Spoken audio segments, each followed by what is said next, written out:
To read one verse from the Bible in Exodus chapter 4, verse 2. Exodus chapter 4, verse 2. Kung nakita na po, ay basahin lang po natin ng sabay-sabay bago po tayo manalangin. Exodus chapter 4, verse 2. Nakita na po ba? Amen? Let us read it all together. Ready now, begin. And the Lord said unto him, What is that in thine hand? And he said, A rod. Nalangin po tayo po yumuko at pumikit. Hingin ang patnubay ng Panginoon sa ating pag-aaral. Muli po aming Amang Diyos, sa oras pong ito kami po ay tunay na nagpapasalamat, nagpupuri, sumasamba Panginoon sa inyong ngalan. Kinikilala, Panginoon, ang layon ng aming pagpupulong ay para po sa inyong kalwalhatian. Kaya, Panginoon, nawa kasamahan niyo po kami. Ang bawat isa po sa amin ay patuloy dalisayin ninyo ng iyong banal na Espiritu sa pamamagitan din po ng dugo ni Jesus sa aming mga buhay na kami po ay linisin, patawarin, anumang bagay na posibleng maging hadlang sa aming pong paglayon, sa aming buhay spiritual, na kami po ay mapuno ng iyong biyaya sa aming puso't isipan at saan lalong higit sa aming espiritu. Kaya mangyari nawa, Panginoong Diyos, kayo po ang gumabay sa amin. Kinikilala po namin, wala kaming kakayahan sa mga bagay pong ito. Pero salamat po dahil kayo po ang nangunguna sa amin. Kayo ang nagpapahintulot, kayo ang nagbibigay ng kakayahan ng iyong kalooban ay maganap sa aming pong kapulungan at iglesia. Kaya mangyari nawa, Panginoong Diyos, kayo po ang patuloy na magpala, mag-ingat sa aming mga kasamahan na paparating pa lamang, maging Panginoon Diyos ang aming mga kapatiran na nakatune in through online, dulot po ng mga karamdaman at kalagayan po ng kanilang mga katawan ay hindi po makaabot. May you bless them as how you bless our congregation sa umaga pong ito.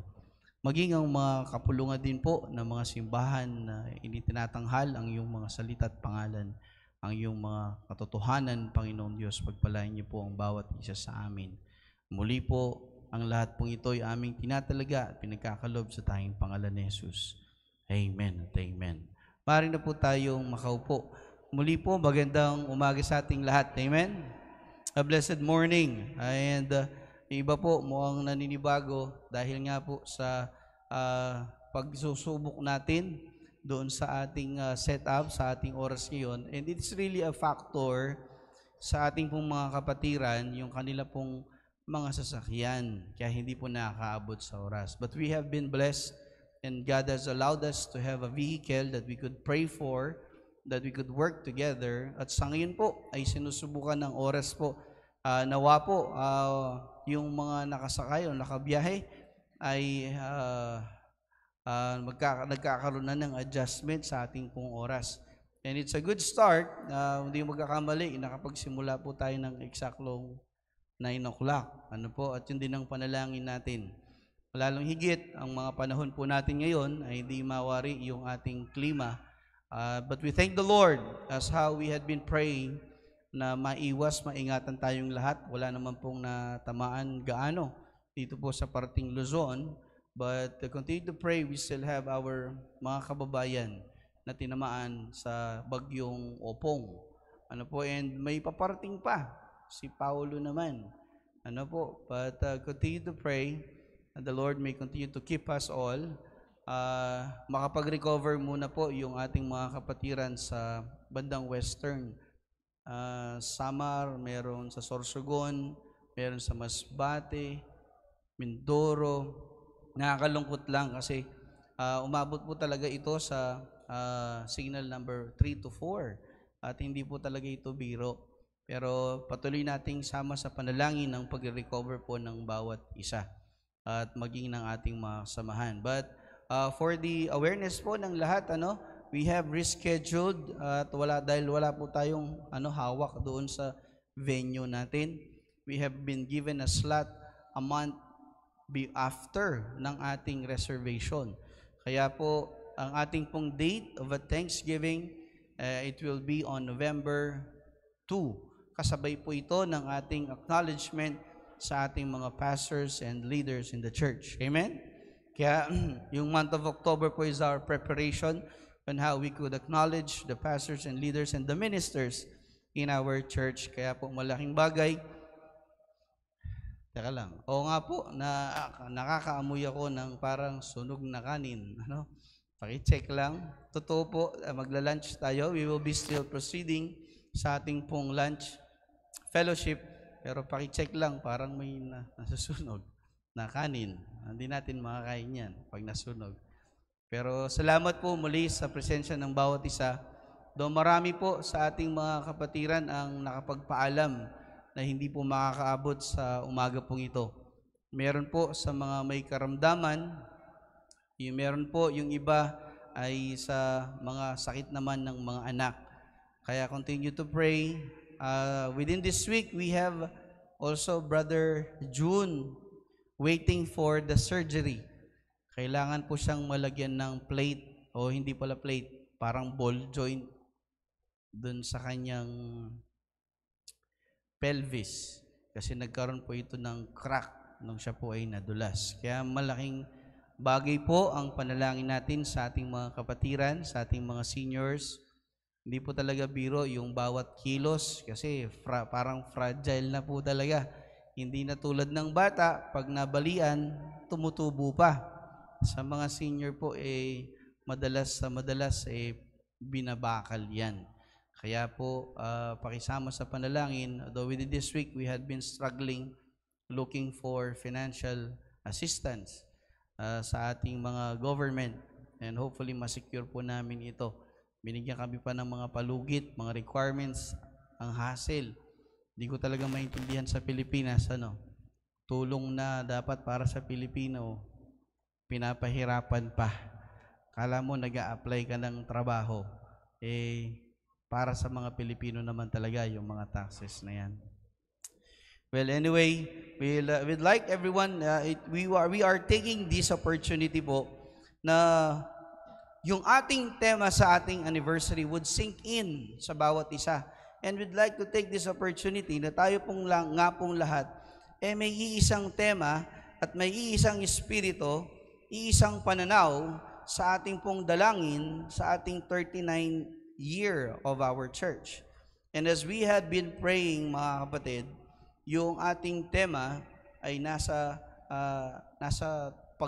pagtawag ng Panginoon ng ating buhay ay nararapat na mag-ugat, magbunga sa kalooban at gawain ng Panginoon. Andiyan pa po ba, amen? And some has been asking us, Pastor, hindi ko na alam, palagi mong sinasabi, mag-ugat, magbunga, magtanim. Ano ba talagang pwede nating itanim? Marami po sa ating mga kapatid ang nagtatanong, ano bang gusto mong gawin natin? Ang ating dalangin, mga kapatid, as a church, that we will all may be found, established, rooted, not only in Christ, but in His Word and in His ministry. Yun lang po, mga kapatid. Kasi yun lang ang katiyakan ng salita ng Panginoon na pwede nating masumpungan ang buhay ng bawat isa. Hanggat tayo ay nasa kalooban, salita ng Panginoon, ang sabi ng Biblia, cast thy bread upon the waters, and you shall find it after many days. Ang bread na tinutukoy doon is ang buhay ng tao. And the waters is the Word of God. Kaya meron pong tawag sa ating mga pag-aaral na laging pagbababad. Basically, personally, ang ating panawagan sa ating simbahan na ang bawat isa ay magkaroon ng separado, personal na pagbibigay ng paglalaan ng oras sa salita ng Panginoon. Kaya allow me to help you. There are verses that I will be enumerating, maging bahagi po ng ating pag-aaral. And since we had been praying do sa transformation na God has already intended in the church to happen, ito po ay niloob, ito po ay plano ng Panginoon, hindi nilayon ng Panginoon ng isang mananampalataya o ang isang iglesia, ay pagkatapos ng ilang taong biyaya, kahabagan at pag-ibig ng Panginoon, ay mananatili lamang siya dun sa dati niyang kinalalagyan. Kaya meron pong layon at proseso ang Panginoon na tinatawag nating paglago. Andiyan pa ba, amen? But what makes the difference kapag tayo ay nasa ganitong proseso na? Alam niyo po, isang bagay na napaka-rare na tinatanong ng Panginoon sa atin. Sige po, as we find our place, we'd like everyone to settle down. Let's have our undivided attention sa umaga pong ito. Dahil maaga-aga po tayo, mukhang may malayang oras ako. Meron pa tayo hanggang mamayang alas 12. Pero I pray, di naman tayo aabot ng alas 12 bago mag-lunch. Palagi ko magkakaroon tayo ng early lunch ngayon. Amen? Kasi po mga kapatid, kanina 6:30 pa lang. Meron na pong nag-aabang sa mga mananambahan. Amen? Kaya mga kapatid, meron ako pa dito, 6:30. Gumising, ibig sabihin, 5:30, gumayak yan, gumising yan. At kanina pang 5:30 yan, nakaapat na siyang oras gising na yon. At malaking malaking adjustment po yan. Kaya I pray, tayo pong lahat ay makaagapay sa pag-aaral po natin. Now, going back dun sa proposition na sinasabi natin, alam niyo po ba, it's very rare na ang Panginoon ay maghingi ng mga bagay na wala sa atin. Madalas ng mga hinihingi ng Panginoon ay yung mga nasa atin na. Alam niyo po ba yun? Bumalik tayo doon sa ating mga pag-aaral, kaya umaabot tayo sa punto na ang tawag ng Panginoon, isuko mo o kaya ibigay mo yan sa akin. Bakit kaya may pagsuko kagad at pagbibigay kagad sa Panginoon? Because the prerequisite ng bago mo isuko yan at ibigay sa Panginoon, ang punto ng Panginoon, ibinigay niya na. Hello? Nasa atin na. Walang ipapasuko ang Panginoon na hindi naman niya binigay sa atin. Kasi nga wala namang bagay dito sa mundo na sa atin. Tama po ba? Kaya mga kapatid, if you are given life, then God, one of His call is our life may be surrendered into the hands and into the life of Christ. Yun ang tawag ng Panginoon. Kaya mga kapatid, it's so rare na hingin ng Panginoon ng mga bagay na wala sa atin. May this be our starting point. Let us all remind ourselves, ano man ang hinihingi ng Panginoon, tiyak, ipinagkaloob na ito sa atin. Can we begin with that? Amen? Kaya so let's begin with that. And alam niyo po, pagkatapos na itong hingin sa atin, doon nagsisimula yung pinagbubunga niya ito pagkatapos nating isinuko sa Kanya. Alam niyo po, kaya bumalik tayo dun sa scripture reading natin kanina. Ano yung binasa po natin kanina? The story of a boy who has given his 5 loaves and 2 fishes. 5 tinapay at 2 isda ang meron ang isang batang ito. Alam nating lahat ang kwento. Hindi lang 5 bata at 2 babaeng pinapakain doon sa kwento. Libo-libong mga tao. Pero mga kapatid, when this boy has realized, ito lang ang meron siya, ito ngayon ang isinuko niya sa Panginoon at ipinagkaloob niya sa kamay ng Diyos. What happened to the story? To make the long story short, yung 5 tinapay at 2 isda, doon palang minultiply ng Panginoon. Mga kapatid, I hope this will stick as our beginning of our message this morning.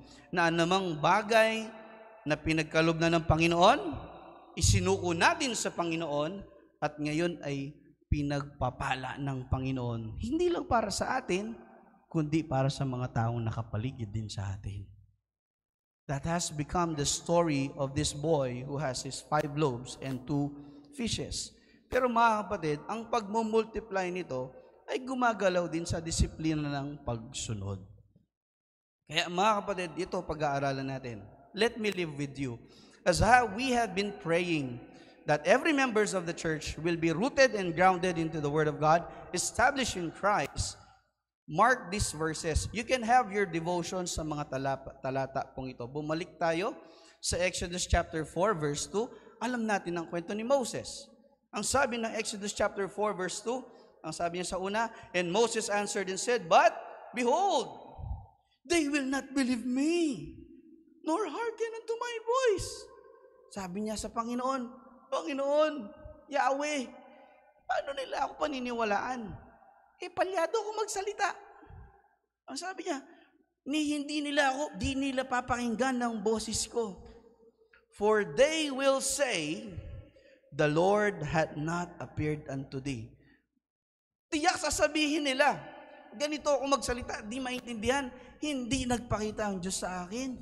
Dahil ang Diyos na kinikilala na Yahweh ay maliwanag sa maliwanag sa pagsasalita, maliwanag sa pag-aabot ng kanyang mensahe. Kaso eto, takot ni Moses. Wala akong kakayahan, Panginoon. On the verse 2, and the Lord said unto him, Moses, what is in thine hand? Ang isang tawag po ng Panginoon ating pong pananambahan sa umaga pong ito. Alamin, ano nga ba ang nasa ating kamay na pinagkaloob ng Panginoon? As I pray, as we study this message, iniisip din natin at nagsisimula na tayong mag-enumerate tulad ng inawit natin kanina. Ang awitin kanina, count your blessings. And I pray, as we continue to study this message, may binibilang na tayong mga pagpapala ng Panginoon na nasa atin na. Ulitin ko po huwag munang bibilangin yung wala pa, hindi pa pinagkatiwala ng Panginoon. Kahit yan ang pinaka-aasam mo, pero huwag mo munang bibilangin. Hindi pa yan pinagkatiwala ng Panginoon sa iyo Yung meron muna tayo. Can we begin with that? Amen? Simulan po natin. Kasi mga kapatid, ito po yung mga magpapaalala ng pananambahan natin ngayon at hopefully bago tayo lumabas sa simbahan pong ito sa umagang ito, maliwanag sa ating lahat na mayroong ipinagkaloob ang Panginoon sa atin at may panawagang paghahandog ang Panginoon sa atin. Kaya mga kapatid, can we ask this question? What is in thine hand? In the part of Moses, ang sagot niya, Panginoon, arad. Tungkod lang, ang sabi niya, tungkod lang ang meron ako. But if you go back into the story,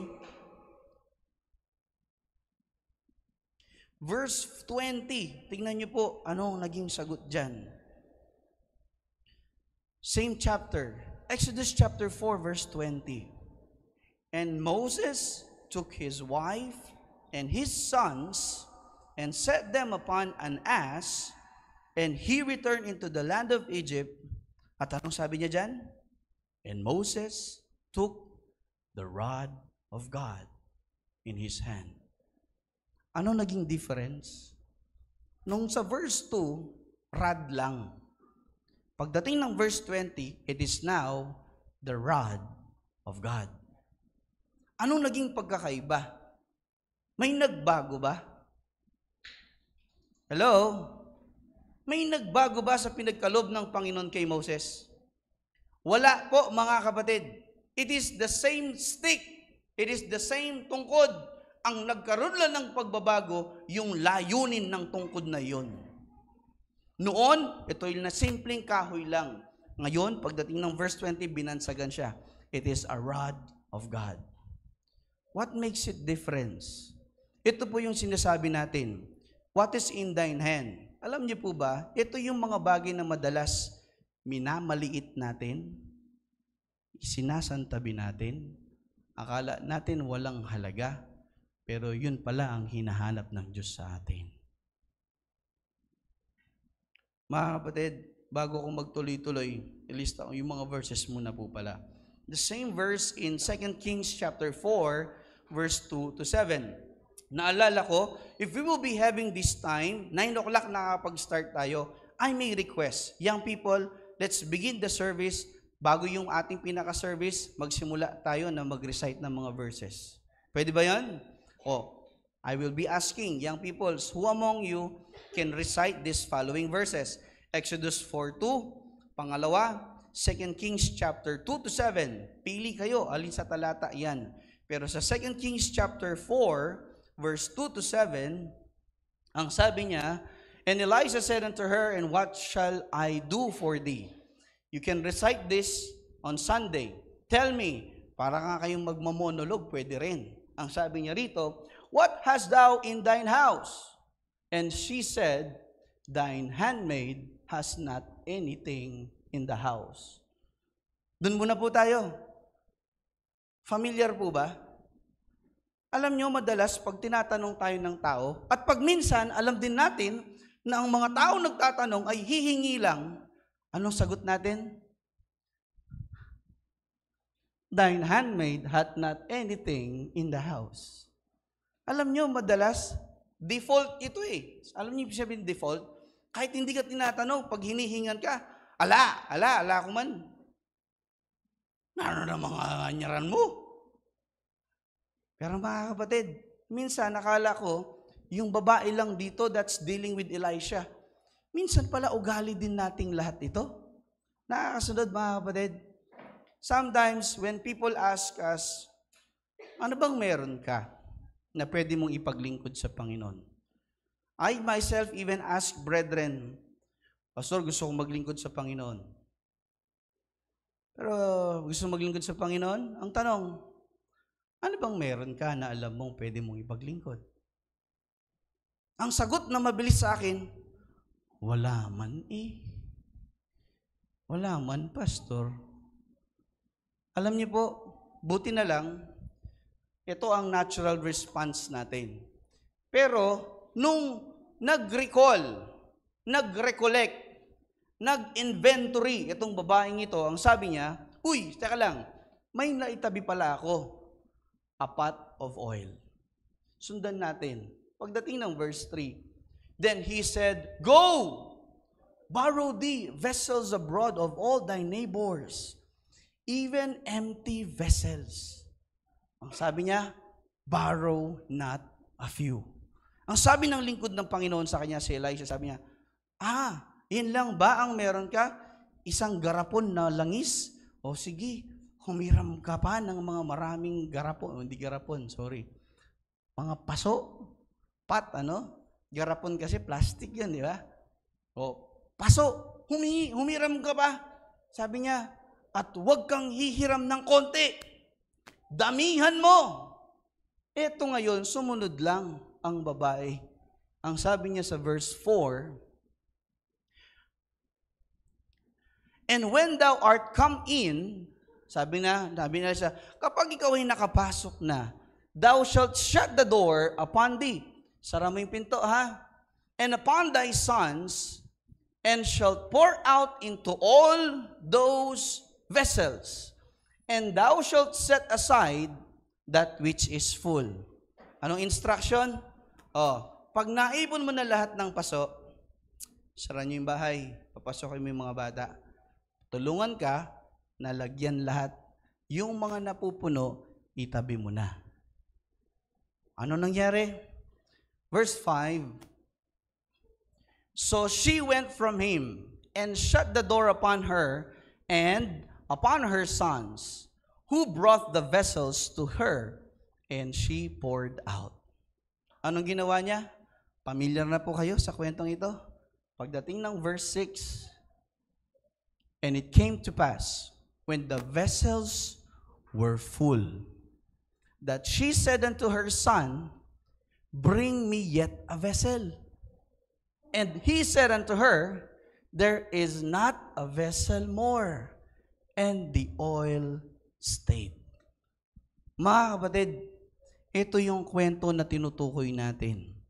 Madalas, when we are being asked what is in thine hand, ang bilis ng sagot natin, wala naman akong kakayahan, wala naman akong pwedeng i-offer, wala naman akong alam na gawin. Paano mo malalaman, hindi mo po alam anong pinapala ng Panginoon sa atin. Kaya now, for us to everyone to be makasabay sa ating pag-aaral, one instruction that I have been asking to the congregation, can you start counting the blessing and the grace of God in our life? Bilangin muna natin, ano bang meron? Kagabi, I have prayed for a person who is ready to die. You know what you have today? A life. Naniniwala ako, hindi pa naman kayo ganun kahanda mamatay. May plano pa kayo. May gusto nyo pa kayong ipaglingkod sa Panginoon. Pero yung kagabi, nakahandang ipagkaloob sa kamatayan dahil may sakit na. Tinanong ko yung mga anak, nakahanda na ba kayo? E di panalangin natin. Walang magugulat, pag yan ay tinayo ng Panginoon, biyaya ng Diyos. Pag yan ay kinuha ng Panginoon, biyaya pa rin ng Diyos, kagalingan yon sa buhay katawang pang-eternal. So be ready. Wala pa kaming update, pinagpipray pa rin natin hanggang ngayon, ano kalooban ng Panginoon. But the point is, you see, nung una, ang sabi niya, ano bang meron ka? Sabi niya sa balo. Sabi niya dun sa babae, sabi ni Elisha, ala ko man, Elisha? Ay saglit, di ko palang alele. Doon pa lang nakita na natin na hindi ganun kahalaga yung bagay na meron si women para ipresenta niya kay Elisha. Pero naalala niya. Kaya ngayon, let's begin with acknowledging the things na mga bagay na sinasantibi natin. Akala niyo ba ang buhay at paggising niyo ngayon ay natural na nangyayari sa buhay ninyo? This is a grace of God. Your strength, your movement, mobility, yung locomotor at saka non-locomotor skills nyo, biyaya ng Panginoon yan. Mga kapatid, you see, according to the story, umabot sila sa punto na yung mga hiniram nila mga paso, sabi niya, lahat yun napuno. Wala na bang lalagyan dyan? Sabi niya, is there not any more vessel? Ang sabi ng mga anak, wala na, nanay. Pero, yung langis, nanatili pa.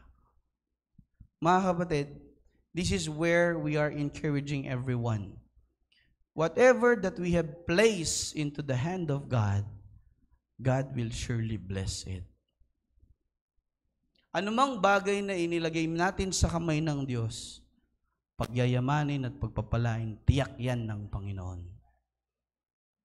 So I pray, when we are having this theme for this whole year, a preparation for our 40th year, na maliwanag sa ating lahat, sana pagdating ng 40th year, maliwanag sa'yo, ito ang binigay ng Diyos sa akin, ito ang isinuko ng Diyos sa akin, ito ngayon ang pinagpala ng Diyos sa akin.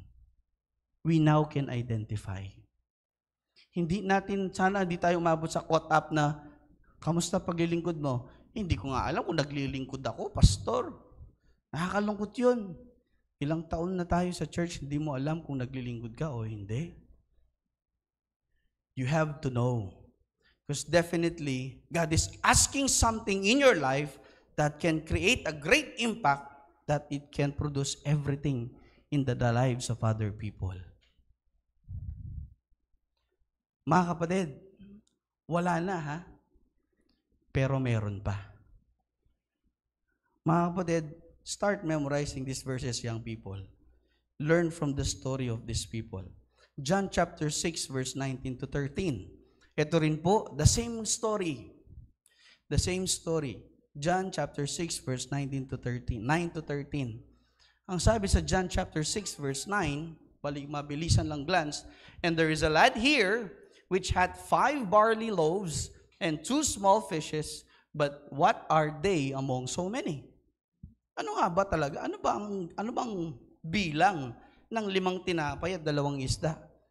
Ang katotohanan niyan, ang pagkain na yan, hindi naman para sa lahat. Para sa bata lang. Hello? But because we know this story, verse 10, and Jesus said, make the men sit down. Now there was much grass in the place. So the men sat down in number about 5,000. Same story goes. Pagdating ng verse 11, and Jesus took the loaves, and when he had given thanks, and distributed to the disciples, and the disciples to them that were set down, and likewise of the fishes as much as they would. Pagdating ng verse 12, when they were filled, burin po sabyan, retang 5,000, kinabsinala. And he said unto his disciples, gather up the fragments that remains. The same pattern. Alam niyo po, minsan naghahanap tayo ng ang dami nating presumption sa Panginoon. Pero alam niyo, ang hinahanap pala sa Bible, patterns. Patterns of the lives of people who had surrendered their life and now they were blessed by God. You want to be blessed? May pattern ng Panginoon. get to know what is in thine hand. Kasi baka hindi, gusto mo magsuko, hindi mo naman alam anong mayroon ka. Teka lang, nasa na ibang young people? Nandito na ba sa lahat sa loob? Wala na bang nasa labas? Kung walang assignment sa labas, pakisabi, pumasok dito sa loob. We don't want anyone to miss the message. Mga kapatid, remember these verses. Remember these stories. Make a devotion out of these young people. Learn from this life of this story. Kung kami nananalangin, walang kwenta yung panalangin ko, sasabihin kong pagpalain niyo yung mga kabataan ito, wala naman kayong pinaghuhugutang katotohanan ng Panginoon. Learn from the story of these people. John chapter 12, verse 24. Ang sabi din ng salita ng Panginoon, John chapter 12, verse 24. Ulitin ko po, we are defining now, bakit sa dami-dami ng tema, bakit rooted and grounded, bakit establishing into the Word of God, bakit building up ourselves into the Word of God, kasi nga ito ang sabi ng salita ng Panginoon. Actually, in the Bible, this is red letter. It's the Lord Jesus Christ speaking. Ano po, ang sabi niya rito, verily, verily, I say unto you, except a corn of wheat fall into the ground and die, it abideth alone.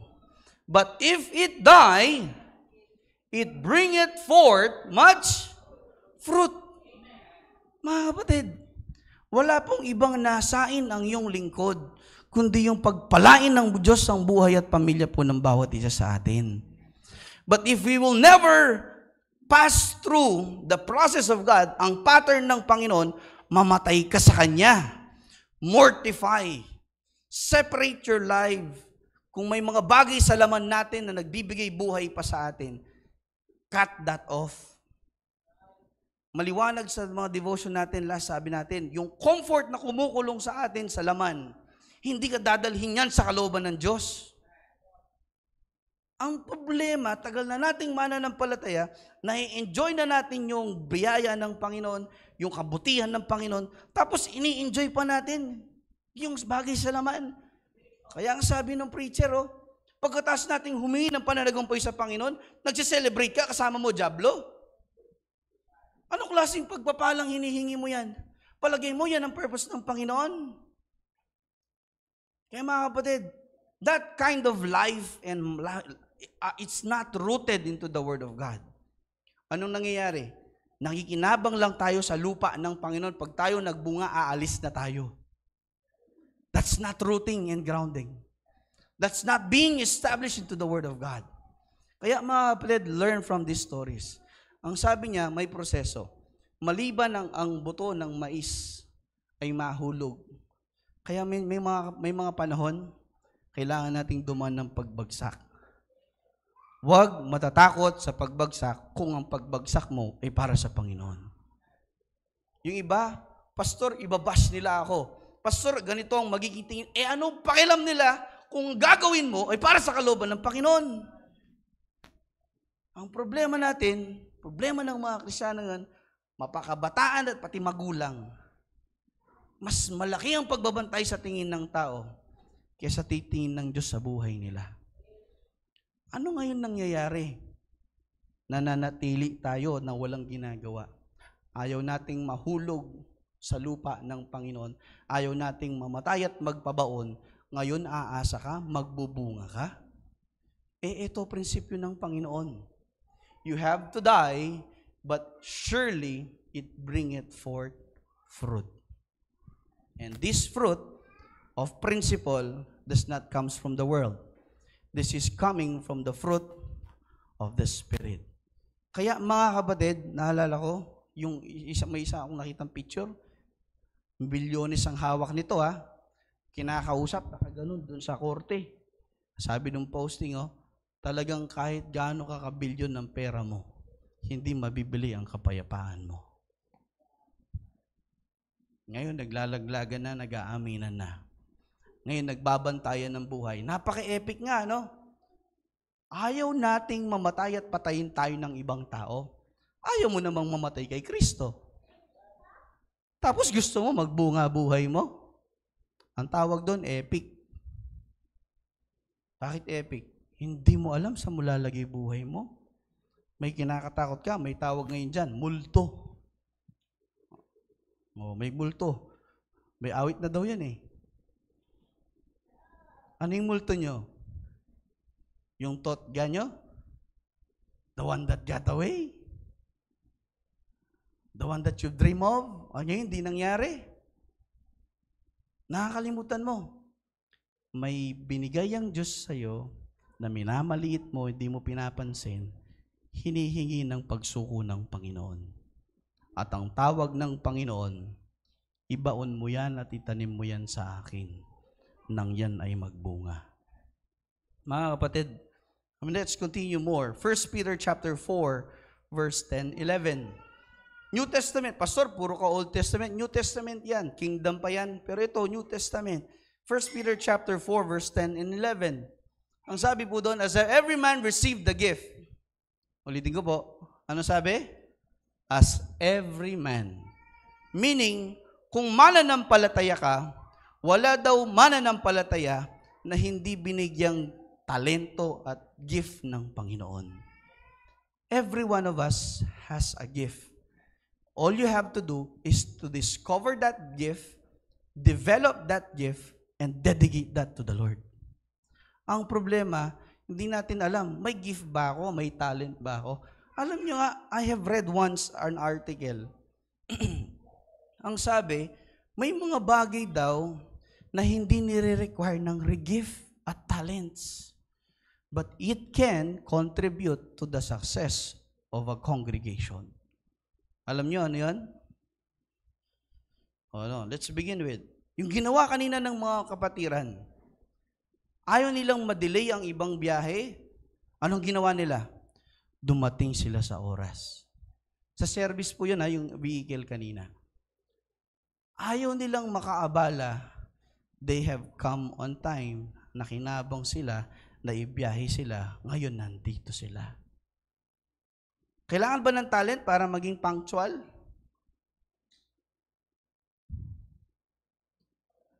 Hindi kailangan ng talent yun.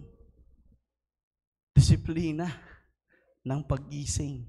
Ang disiplina, hindi po talento yan. Pinagsisikapan. Mga kapatid, having a positive attitude. Alam niyo po ba, hindi niyo kailangan maging talentado para maging positibo ang isip mo? Sample, ngayon na lang, naririnig natin ang salita ng Panginoon. Bantayan mo nga yung puso mo. Nagdadamdam ka na ba? Mabigat na ba ang puso mo sa nagsasalita sa harap ngayon? Paalala ko, hindi po ito salita ni Pastor Joshua. Ito po ay salita ng Panginoon. May the Lord give me the liberty to preach the word, preach His word. Pero pag nabibigatan ka, conviction yan ng Diyos sa buhay mo. Pasalamat ka, may nararamdaman ka pa. Ang mahirap, binubugbog ka na ng salita ng Panginoon, wala ka pa rin pakialam. Wala ka pa rin pagdamdam. Aasa ka ngayon, nagngangasam ka, pagpapalain ng buhay mo, hindi ka nga magalaw-galaw ng Diyos sa tigas ng ulo mo. Continue in verse 11, sabi niya, even so ministers same one to another. Definitely, we can minister one to another as good steward of the manifold of the grace of God. So this is how the abundance of the grace of God. Even to the point na kahit sagad na, mo pabalo na mo, pwede ka nang naging blessing. Have a positive attitude. Be on time. Marami to eh. Be organized. Alam nyo, what helps me today sa dami ng trabaho? Yung nagre-remind lang sa akin ng mga gawain at mga pupuntahan ko. Ang laking blessing. Kasi sa dami ng lakad, minsan may limitasyon talaga yung isip ko. Kaya I cannot drive, I cannot move without the guidance of God. Maguluing gana-gana. But I thank the Lord, God has been guiding us with His grace. But alam niyo po, making one's effort, being prepared, kindness. Alam niyo, hindi niya kailangan maging talentado para maging mabuting tao. Kabutihan lang. Sample. Yung katabi mo ngayon, batiin mo naman, ganda mo today, pogi mo today, ganda ng linggo natin, halos nandito tayong lahat. Amen. Mga kapatid, naligo yan, nagbihis yan, nagsuklay yan. Kahit na sa bahay, di gaano nagagayak. Pero pag linggo, aba, gumagayak yan. Batiin din naman natin. Sayang yung makeup. Sayang, wala naman pa yung tattoo. Sayang tattoo. Hindi naman nagtatato eh. Ang punto, may ginayak kayo. Pasalamatan natin. Miss Pretty, pamangking kong gustong-gustong kagandahan. Ano? Nag-iisang pamangking kong maganda ngayon eh. Siya lang nandito eh. Yung dalawa nasa abroad. Pero ang punto, mga kapatid, kindness, gratitude, pasasalamat. Pwede bang practice ulit, dagdagan, ano? Pag nakipagkamayan mamaya, wag lang na ngiti, dagdagan natin. Salamat sa Diyos, andito ka. Amen? Pwede bang practice yon? Natutuwa ka, nakasimba siya. Pag hindi mo magawa yan, may problema ka sa kapatid. Hindi mo masabing natutuwa ka na nandyan siya. Baka masama loob mo sa kanya. Ay, tama mo yan. Hindi yan tamang pagsamba. Pero kung ipapractice natin yung gratitude, it's not even a talent. It's a spirit. Spirito na ng pagpapasalamat. Yung kinikilala natin na nandyan ang kapatid, kahit anong sigurong pagkakasama na kilala mo sa kanya, paalala natin, biyaya ng Diyos nakaabot tayo ngayong umaga. Kahit ikaw may pagpalya, pero hindi lubog. Nung papunta ka dito sa Tabon, hindi lumubog yung dinaanan mo at hindi ka kinain ng lupa. Posible ba yon? Sa Thailand, lumubog yung 30 by 30. Walang nakakalam, ba't lumubog yun? Everyone was shocked sa harap ng hospital. Biglang lumubog yung lupa. Kung palagay nyo, aksidente yun? Nasa kamay ng Diyos yun. Kasabay na rin ang pagkasira ng tao sa nilikha ng Panginoon. Pero ang punto, mga kapatid, nakaabot ka dito. I would recall there was one brethren, Kuya Joel, prayer meeting yan eh, papunta ng Dao. Pagkababa niya sa sasakyan, inatake, asma. Ano kasi pilido ng kapatid? Pamilya natin yun dito yun eh. There's Brother Joel. Ayan. Kaya sa kailangan ko ng listahan talaga eh. Hindi po Villanueva. Yun pa lang ay nagnanais na maging bula. Pero pinag-aaralan ang kanyang sitwasyon. Brother Joel, yung anak niya sina Benok. Yan, sino mo yan? Ngayon po, ang kanilang magulang ay nakatune in through online. Pero the point is, no one among us can hold our life and justify unto the Lord, papunta ako church ha? Mo ko papatin, papunta ako church, maglingkod ko. No one among us has that entitlement to secure our life because you're doing what is right in the sight of God. Kahit na tama pa yung ginagawa mo, kaya biyaya ng Diyos kung kapag ikaw ay may hininga, may kalakasan, may kakayahang makapaglingkod sa Panginoon. Let's correct that spirit. Kung mabigat at masama ang loob mo, ang aga-aga mo, tapos yung iba wala pa, tanggalin mo yan. Rebuke. Salamat nakaabot ka. Salamat nakapaglingkod ka. Lord, I have make a mark this Sunday. Lord's willing, next Sunday, maranon ko pa si Bayo. Lord's willing, next Sunday, I can do this even without a talent that I can offer unto you. Kindness, gratitude, respect, listening attentively. Alam niyo po, sa aming mga mangangaral, isang oras na yon. Mga kapatid, balik tayo. Wala pa ako sa mga puntos natin. Pero ang punto, mga kapatid, these are the things that needed not any talent or gift. I pray, masimulan natin.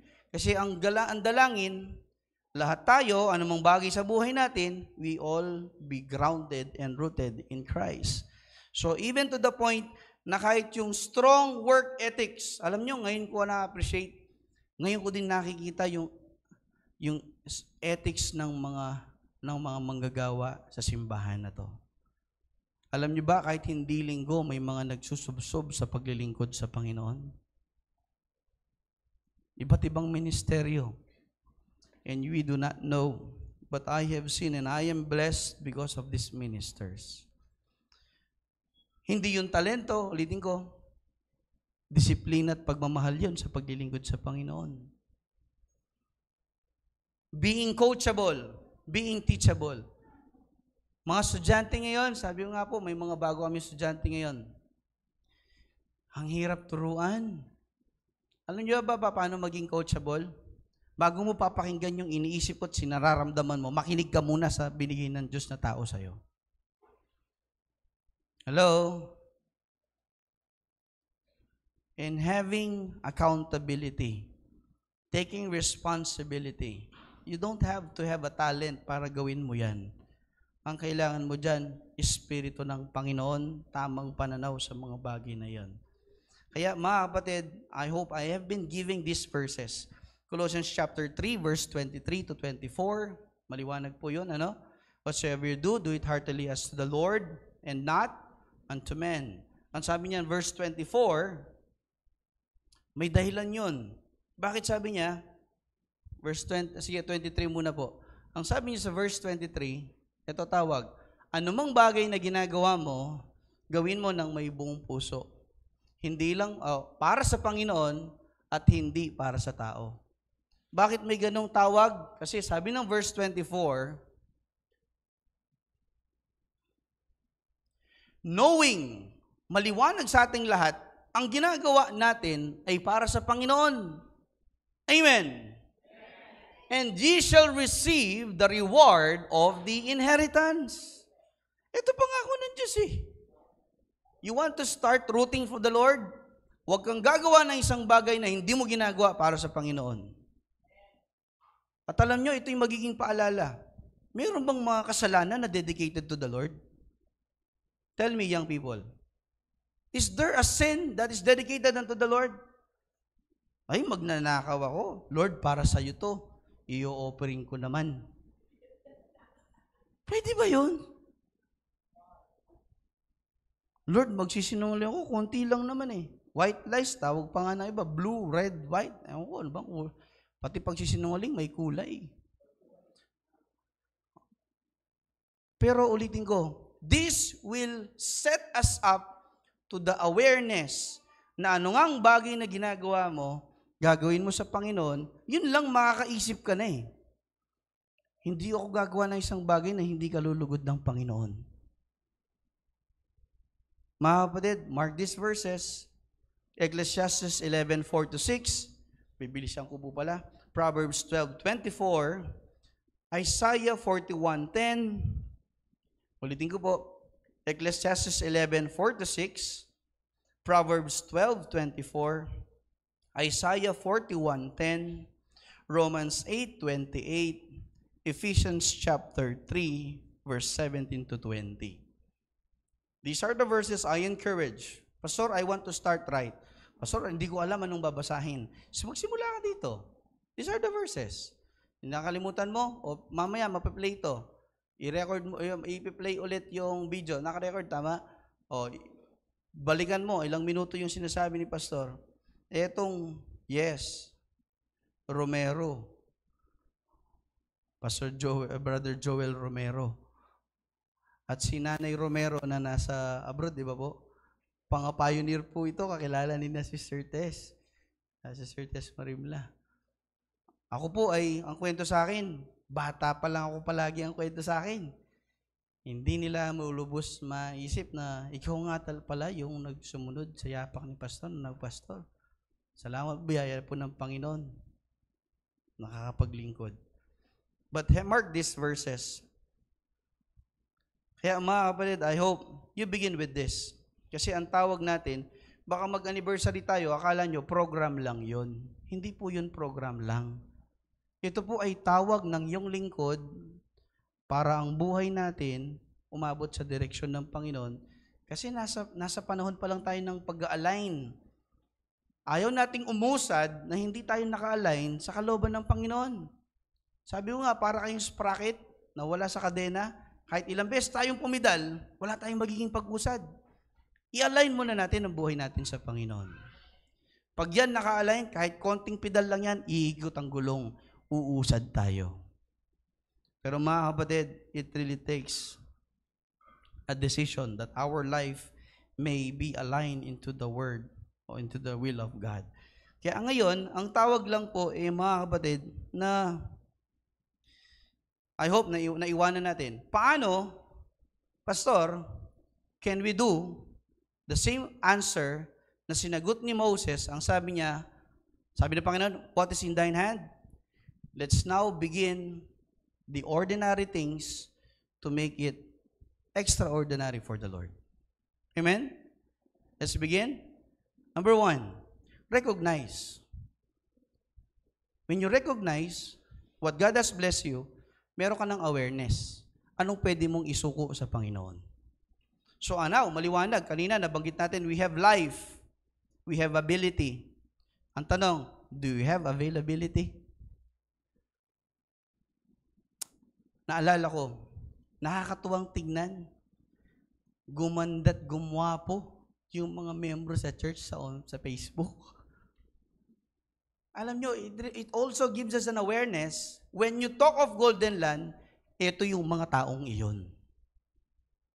And I have been listing people, Pastor, kaya bine, Pastor, ini, kaya bine, tatanungan kami.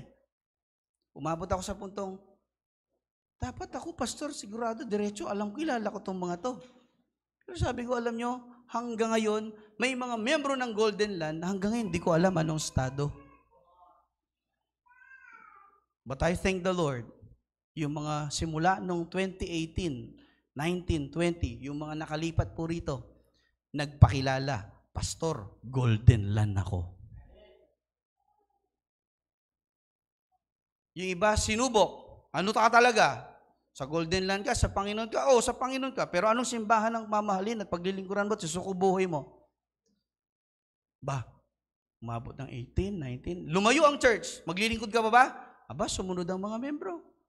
O tingnan nyo, blessing ng Panginoon. After 7 years, meron na tayong pag-aabot sa membro, you have committed already enough para magbiyahe. Ngayon, ang panalangin ng church, tingnan nyo, it's not, talent na pala yun. Pagdadrive, no? Talent na yun. Gumising ng maaga. Brother Jomar, Brother Gian, tama, dalawa kayo? Umigot. Para saan? Para yung mga dating burden sa pagbabiyahe, pag-commute, wala talagang hindi nakakaabot sa church. Kaya naman, ngayon, it is the burden. Nakatulong po ba, amen? And we're praying na ma-regular yan. Hindi naman para ipamper yung membro, but to mobilize. Kasi tingnan nyo po, nung nakapagsundo, 9 o'clock, nag-start na. 9:30, tapos, pambihira, 10:30 na. Nakisang oras na ako. Pero balik tayo. Recognize. Blessing to. Amen? Recognize what's already in our hand. Yung nasa atin na, kilalanin natin. Tulad ng binasa natin kanina, Exodus chapter 4 verse 2, ang tinanong sa ni Moses, ano bang meron ka? Panginoon, dutong niya mo, radya mo, tangkay lang. Pero nung verse 20, it's now the rod of God. What's the difference? It's now has its purpose. Huwag pong pagkakamalian. Yung rod pong ito, in the history of mankind, ito lang ang kahoy nung pinukpok sa dagat, nahati ang dagat. Ito lang yung kahoy nung tinuktok doon sa harap ng hari, naging ahas at nagmirakulo. Saan galing yun? Dahil sa galing ni Moses? Hindi, mga kapatid. Nasa pagsuko ni Moses, kasi yun lang ang meron siya at yun ang ginamit ng Panginoon. Ngayon, sana nakakabuo na po tayo. Ano nga talaga ba ang meron tayo? Have an awareness. And yung mga bagay na madalas na sinasabi na, ala na ako man, aline man yan, ala na man bilang yan. Marami tayong sinasabi na wala lang, pero meron yan. Huwag gumaya kay Elijah. Iba po yung ibig sabihin na sinabi niya kanina, na it is enough. Iba yung sinisigaw niya. Yung sinasabi niya it is enough, is tuna. King Kapampangan. Ibang tamburin sabi niya ng istuna, ako bisa. Kaya sakit ang istuya ini, sapat niya ini. Hello? It's not the same.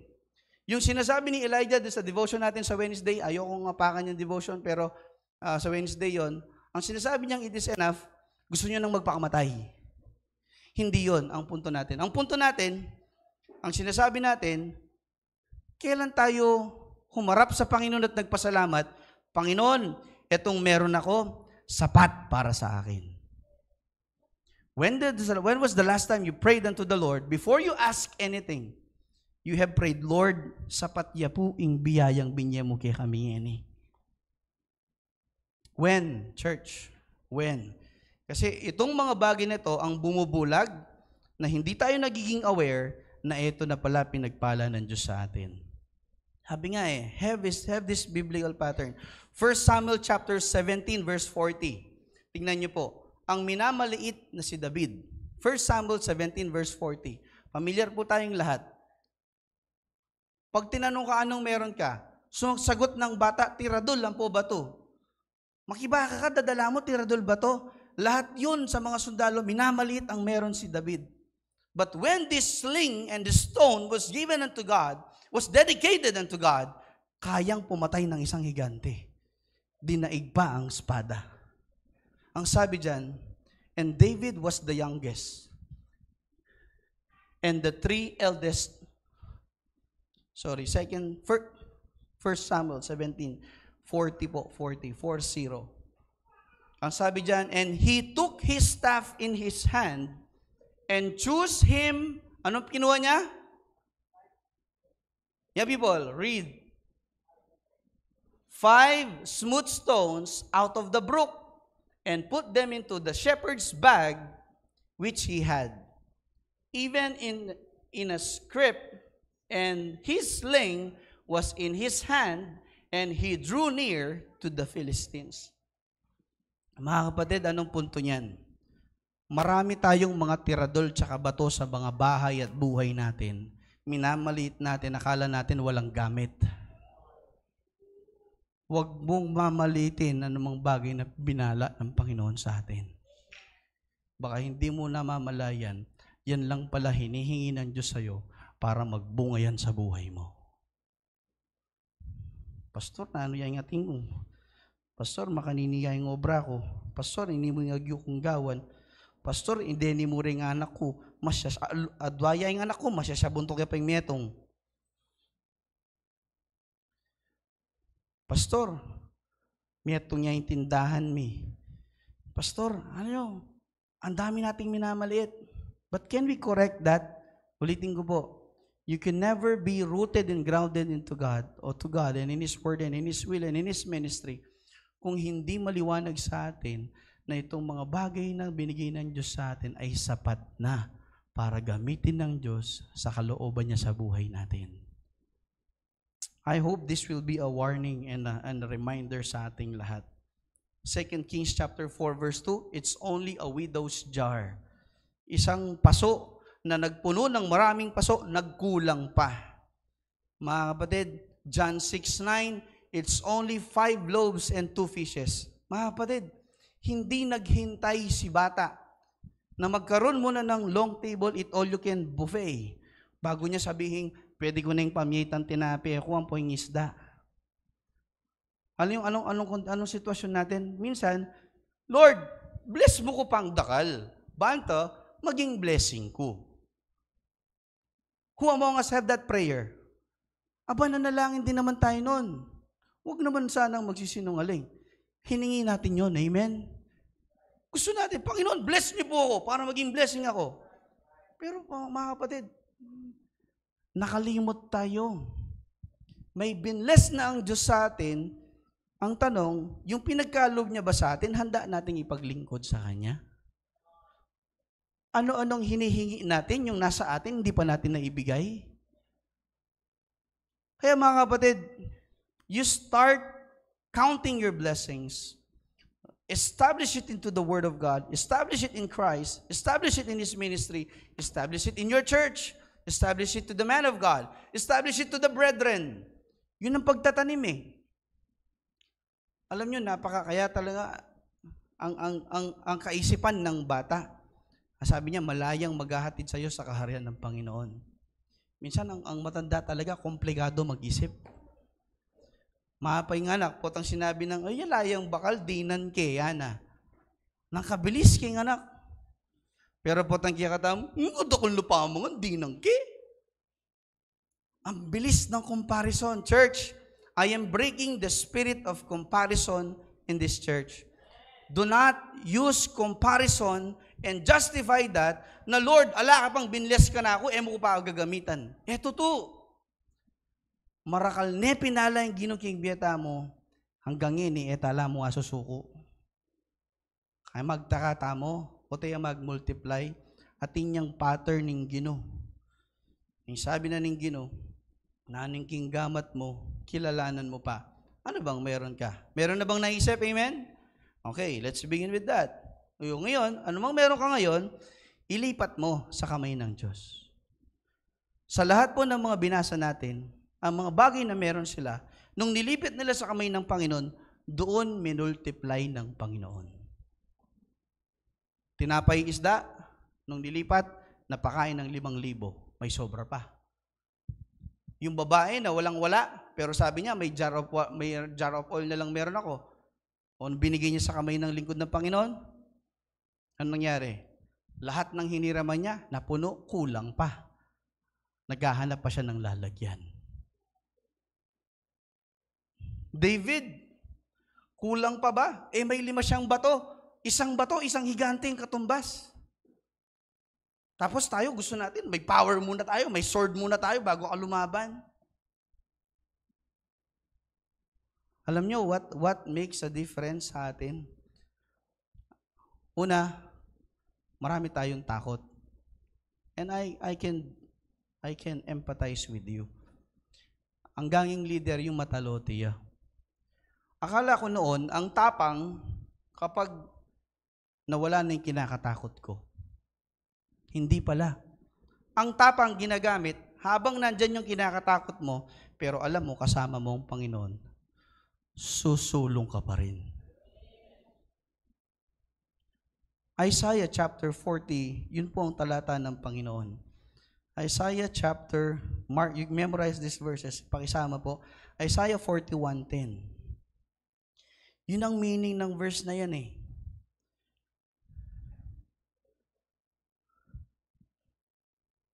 Fear thou not, for I am, lahat nga po tayo, ready, begin.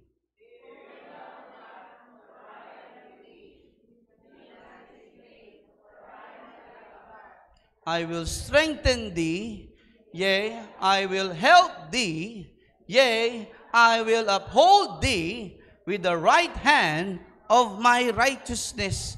Anong basihan ng pangako ng Panginoon? Katwiran niya. Ano yung katwiran ng Panginoon? His truth will never pass away. Tayo lilisan pero salita niya hindi. Tapos ngayon doon tayo magbabase. Sabi niya, kakasamahan kita. Ako ang Diyos mo. Ako ang kalakasan mo. Ako ang tulong mo. Iaangat kita sa kanang kamay ko.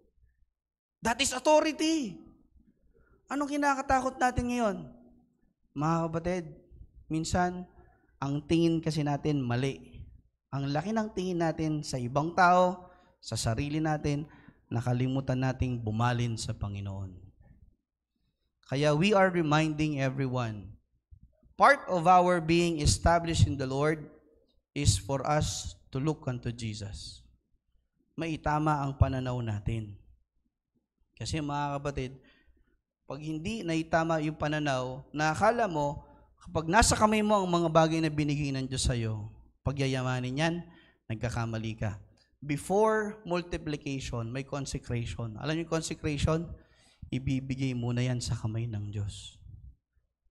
And whatever that passes through the hand of God, when the ownership is changed, outcome will follow. Pag nagbago yan ang pananaw na hindi sa atin ito, ang buhay ko sa Panginoon, Panginoon, ikaw magpala ng buhay na to. Amen? Wala na yata. May kalingwan itambi. Ulitan ki. Do we all acknowledge that this life, it's not ours? If it is not ours, let us pray unto the Lord, bless this life, for this will be surrendered and rendered to the service for thy glory. Mga kapatid, I hope maintindihan nating lahat yung sistema ng Panginoon. Yun ang dahilan, ba't sabi niya, we are to put our gifts, our talents into the altar of the Lord. Can we have this prayer? Lord, I surrender what's in my hand. Use it for thy glory. Sabay-sabay nga po tayo, amen? Whatever is in mine hand, use it for thy glory. Panginoon, tulungan niyo po ako. Malaman ko, magkaroon ako ng inventory, ano bang meron ako? Pag nakapagbilang ako, o sige, Panginoon, simula ngayon, itong mga bagay na pinangahawakan ko, ibibigay ko sa iyo, gamitin mo sa gloria mo. Hello? Mga kapatid, this is the call of the Lord. Pero hanggat hindi maliwanag sa atin ang pagsuko, pag-identify ano binigay ng Diyos sa'yo, isuko mo yan sa Panginoon. Pag nasuko mo na, hindi po nagtatapos dyan. Ito ngayon ang paghihinayang ng iyong pastor. Bakit? Ang dami kong buhay na nakikita sa simbahang ito. Very potential. Very potential. Ang daming pwedeng gawin ng Diyos sa mga buhay ng mga batang ito. Ang problema, hindi umaabot dun sa purpose and productivity ng Panginoon. Do you know what's missing?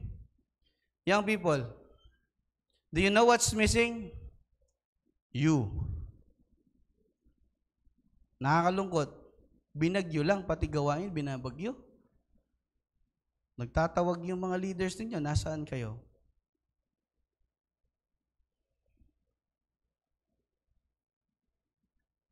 Let's connect this. Potential to the productivity. Alam nyo what connects that? Discipline. Disiplina pa rin. Proverbs 12:24 at saka yung Colossians 3:23 to 24. It takes discipline to do everything by heart and for the Lord, that we could acknowledge, Lord, this is my service unto you.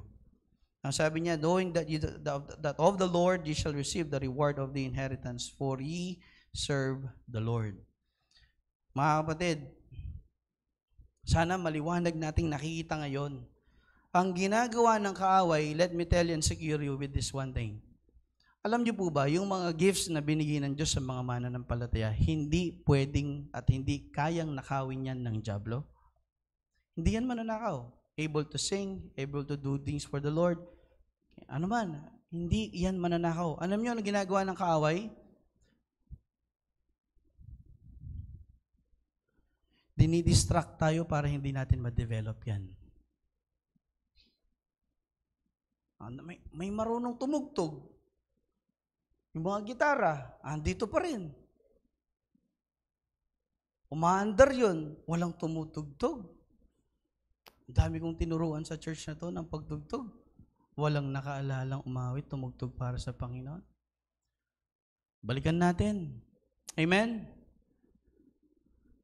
Kaya sabi ko, kung hindi tayo maglalaan ng oras para linangin ang biyaya at regalo ng Panginoon sa atin, may maraming bagay ang gugulo, di-distract sa buhay natin na hindi magiging paglilingkod sa harapan ng Panginoon. Now, when having this discipline, sabi nga, are we still doing training for ourselves? O talking lang? Pag na-motivate ka, gagawin ko na, pastor. Minsan, alam nyo, motivation is not enough. Consistency ang kailangan. When you have consistency, you define your commitment unto the Lord. Ating kang kayabi, ala kang kayabi, tuturo kang anak. Ating kang kayabi, ala kang kayabi, magpuri ka keng Gino. Ating kang kayabi, ala kang kayabi, pakisabyan mo yung Gino mo keng biya mo. Prayer is not done in these four corners of this room, sabi nga ni Preacher Jomar. I pray, hindi manatili dito ang pananambahan at pakipag-usap natin sa Panginoon. Because sa araw-araw ng buhay natin, kailangan nating lumakad kasama ang Panginoon. That makes the difference of the things that we wait and then we walk with the Lord because alam natin, nakadisiplina tayo sa katuwiran niya. Pero kung walang katuwiran ng Diyos, magkakaroon tayo ng disiplina? I'm telling you, malabo sa malabo. Ecclesiastes chapter 4, verse 11, 4 to 6, John chapter 6, verse 12. These are also the verses that would remind us our movement.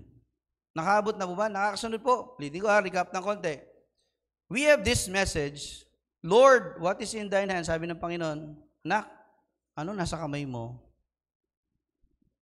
Gamitin mo. Pag sinagot mo yun, alamin mo. You count your blessings, you count your opportunities to serve the Lord, and then you surrender and use it to the Lord. Amen? Ala na, may na. Ulitan kaya po. Potang balo mo na nung atin ka, hanggang batuya mo, hanggang tiradulya mo, hanggang limayan tinapi, ang bodong isda, hanggang nanuyan talento, minsan hanggang ali talento, disiplina at spirito mo, istong kaisipan. Potang balo mo na pwede may palang biyaging ginuyan, sukume. Amen. Pag sinukume, anong gawa na ng Ginoo? Tulid tayo kitang pamanatili.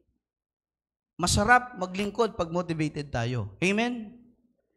Pero hindi rin po rason na dahil hindi ka motivated ngayon, hindi ka maglilingkod, hindi naman tayo driven by motivations. Bandang huli kami, mga motivational speaker. Hindi kami motivational speaker. We're not here to entertain you. We are here to enlighten you to the Word of God. Pag naliwanagan kayo, naiwan ang kaliwanagan ng Diyos sa inyo, Diyos ang kikilos sa inyo, hindi si Pastor Joshua. Hindi yung mga pastor dito at saka preacher na nangangaral. But the point is, after that we had been enlightened, dito gumaganap yung pagsunod. Alam nyo mga kapatid, ang daming sumunod na mga lingkod ng Panginoon. Walang clear na kakahahantungan, pero dahil pinagtiwalaan ng Panginoon. Give an example. Abraham, sabi ng Panginoon, you go. Sinulong niya. Moses, stretch mo lang yung kamay mo. Maahati yung dagat. Mga kapatid, ilang beses na tayo nag-stretch ng bawat pag-atsetta mo, ating mirakulong milyari. O basta baliyog ang paka-stretch mo pa, nilundag ka, matas pa kang Jordan. Nung wala naman maging pakinabang king tao, wala yung kwento yan. But you see, when Moses stretched his hand, maging blessing, miligtas laretang alak na ng Ginoo. Anyang pinagpukunitang imagine, karakal kong Alben yan vlogger la, pupukpuk ang doring bato, alang lulwala danom, Moses mo yung ginawa kanta. Panahon na ning alang danom. Pero balo ni, ninong may kabaw, sa bandang Golden na ng baho ng tubig. Pero balo ni, noon de espakta, pero yung tubig, amoy Amoy ko ang sarili ko, amoy burnal ako Di naman, nakuha sa pabango. Pero mga kapatid, ang punto, sa panahon ng kawalan ng tubig, hahampasin yung bato, maglalabas ng tubig. Hindi po yun ordinaryo. Tapos, alam ko po, tayong lahat naghahangad ng mga maraming extraordinaryong bagay sa buhay natin. Pero alam niyo po, hanggat hindi tayo hahakbang, magtitiwala sa Panginoon, at isusuko yan sa Panginoon, wala po tayong aasahang mirakulo sa buhay natin.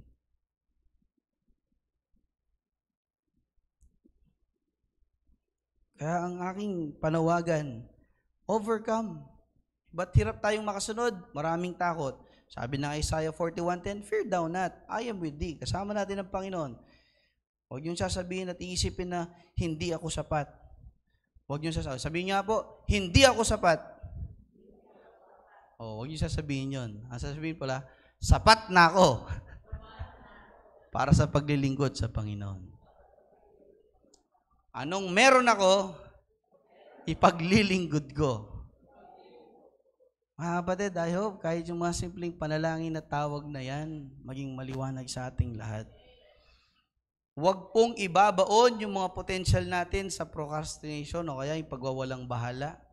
Mga kapatid, ngayon nga, medyo nag-aalangan ako Tama kaya yung desisyon ko? Nung nag-move tayo ng 1 month. Pero alam nyo, biyaya ng Panginoon. siguro talagang hindi pa handa ang church para mag-anniversary. And I am praying today, Lord, bago kami umabot sa araw ng pasasalamat namin, maliwanag sa aming lahat, kabilang ako sa 39 years ng biyaya mo. Maliwanag sa ating lahat, bahagi ako sa paglilingkuran ng Golden Land Fundamental Baptist Church.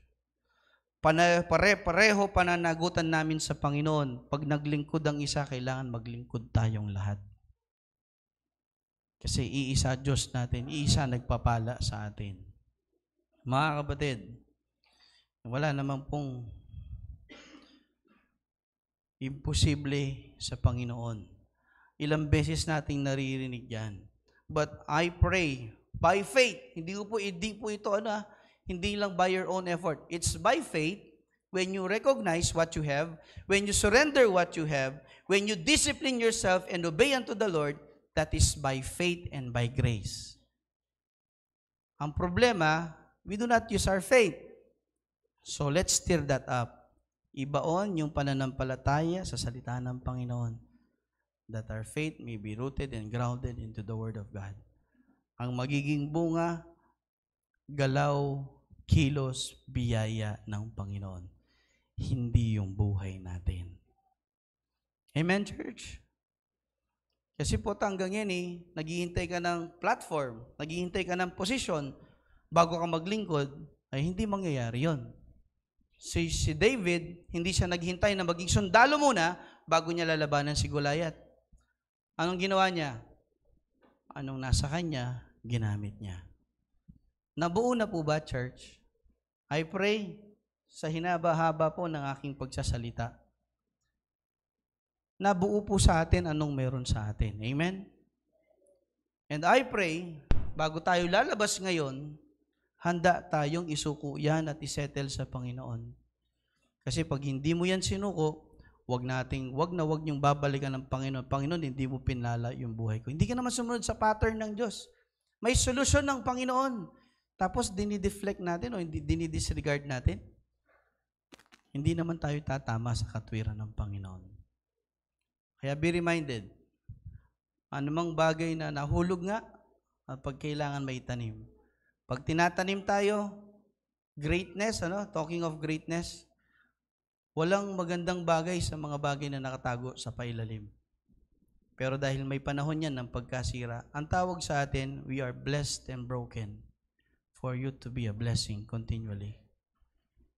Iba takot ma-broken. Alam niyo po ba, mas malapit sa puso ng Panginoon ang mga broken-hearted, sabi ng Proverbs.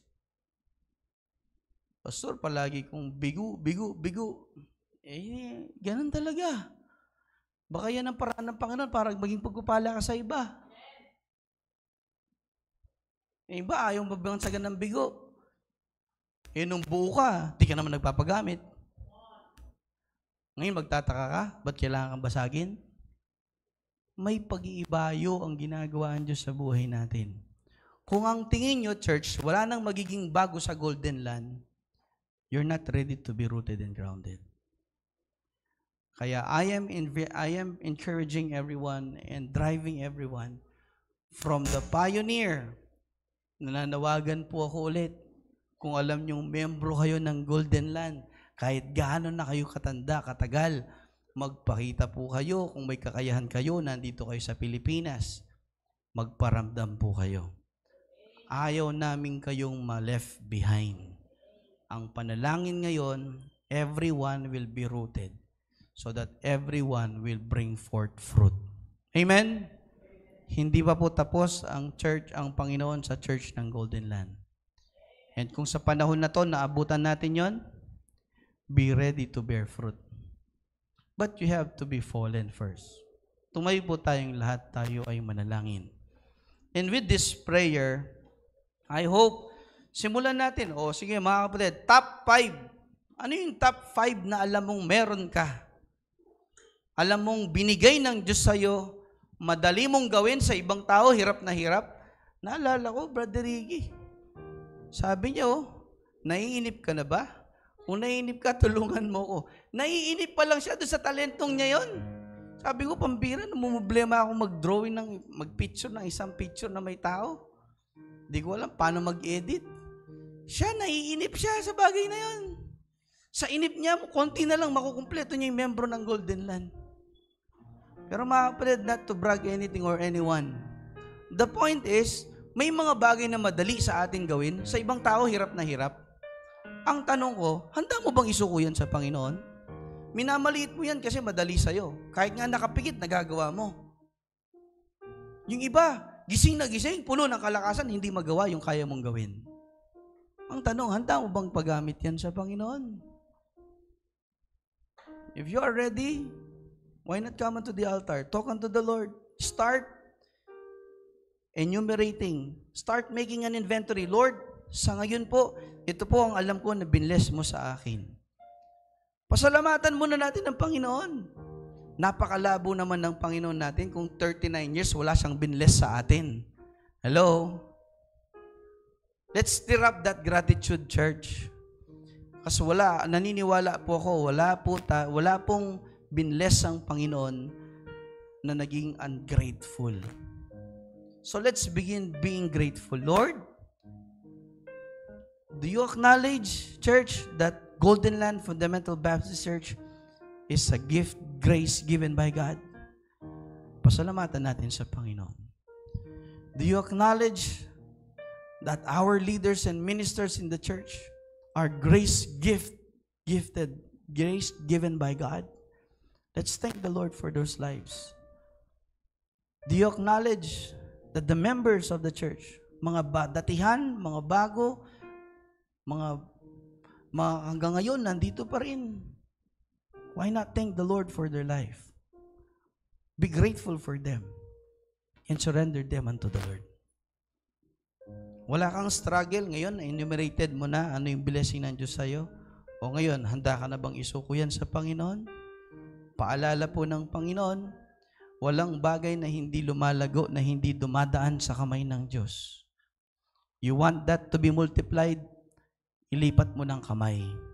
Huwag mong hahawakan. Ibigay mo sa kamay ng Diyos. Pagkatiwala natin. And when that is being entrusted, let's have that discipline to obey. Discipline to trust God. Discipline not to fear. Kasi may pangako ang Panginoon. Ano yung mga kinakatakutan mo hanggang ngayon? Kaya hindi ka nakakausad sa paglilingkod sa Panginoon.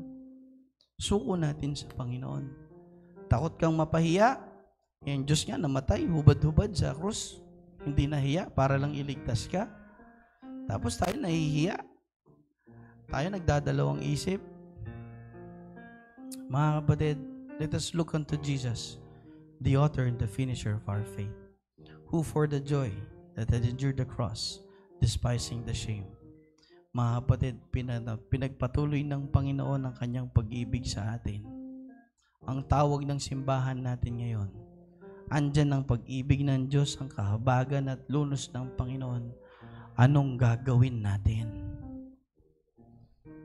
The call of the Lord, when this has been done in obedience, let's practice discipline.